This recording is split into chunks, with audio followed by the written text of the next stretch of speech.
Assalamualaikum warahmatullahi wabarakatuh dan selamat pagi. Bagaimana kabar kalian hari ini? Semoga selalu dalam keadaan sehat ya.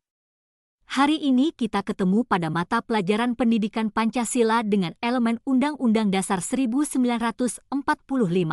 Anak-anak, pada hari ini kita akan membahas topik penting mengenai pembentukan peraturan perundang-undangan di Indonesia.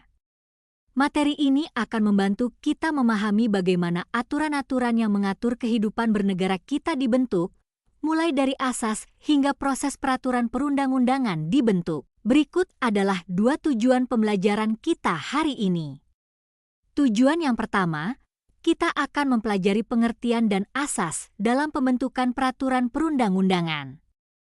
Tujuan yang kedua, kita akan memahami bagaimana proses tersebut berlangsung dari awal hingga menjadi undang-undang yang berlaku.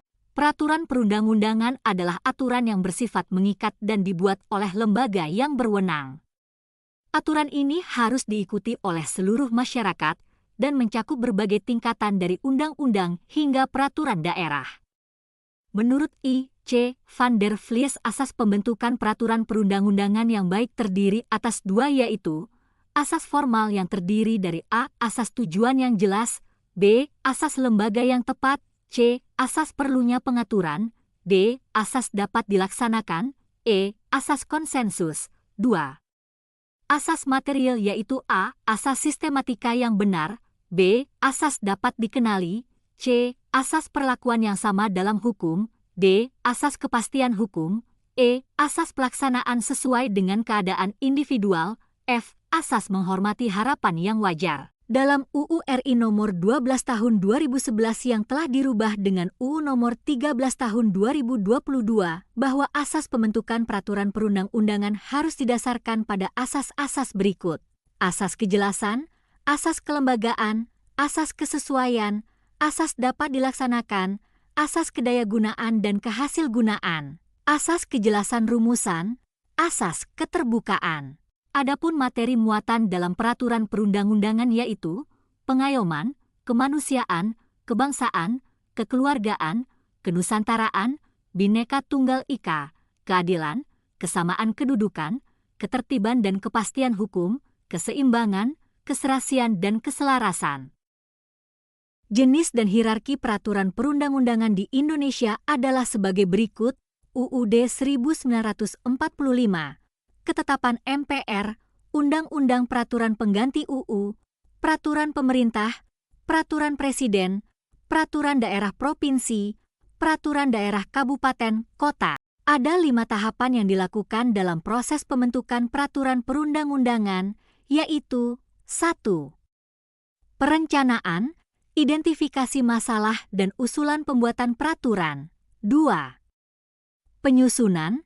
Penyusunan naskah akademik dan draft RUU. 3. Pembahasan oleh DPR dan pemerintah. 4. Pengesahan, dalam tahapan ini pengesahan dilakukan oleh Presiden. 5. Pengundangan, pemberlakuan setelah diundangkan dalam lembaran negara. Berikut contoh proses pembentukan undang-undang yang bisa kita lihat, yaitu pembentukan UU Cipta Kerja. A. Ada usulan dari pemerintah untuk meningkatkan investasi masuk pada tahapan perencanaan. B. Pembentukan tim ahli untuk menyusun naskah akademik ada pada tahapan penyusunan. C. Kemudian dibahas bersama DPR dalam beberapa sidang masuk pada tahapan pembahasan.